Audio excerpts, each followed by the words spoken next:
বিএনপির বিরুদ্ধে কোনো কথাবার্তা বলতে হলে সাবধানের সাথে অজু করে কথা বলবেন।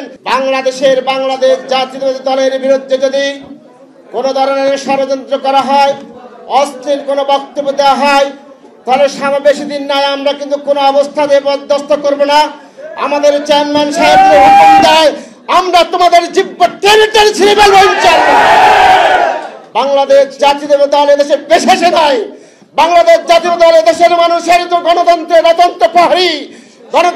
অতন্ত্র প্রহরী হিসেবে কাজ করছে। দীর্ঘ 18টি বছর আমরা স্বৈরাচার শেখ হাসিনার বিরুদ্ধে সংগ্রাম করেছি। দরকার হলে আবার ওই সরমোনায় তোমার দাঁত দুইটা ভাঙছে আওয়ামী লীগে, প্রয়োজন যদি আমরা বাকিগুলো বেরিয়ে দেবো তোমাকে। তুমি আমাদের নেতার বিরুদ্ধে এই ধরনের অস্থির বক্তব্য দিবা, বাংলার জমিনে তুমি কোথাও কোনো জায়গার মধ্যে মাহফিল করতে পারবে না, তোমাকে মাহফিল করতে দেবো না ইনশাআল্লাহ। ভিক্ষা করে খাও, ভিক্ষা করে চলো। এত সম্পত্তির মালিক কোথায় থেকে হয়েছ? বাংলাদেশ জাতীয় উলামা দল তোমাদের বিরুদ্ধে দুদকে মামলা করবে, সেই সম্পত্তির হিসাব তোমাদেরকে দিতে হবে বাংলা জনগণের কাছে। সকল দলের সকল নেতৃবৃন্দকে বলে দিচ্ছি, বিএনপির বিরুদ্ধে কোনো কথাবার্তা বলতে হলে সাবধানের সাথে অজু করে কথা বলবেন।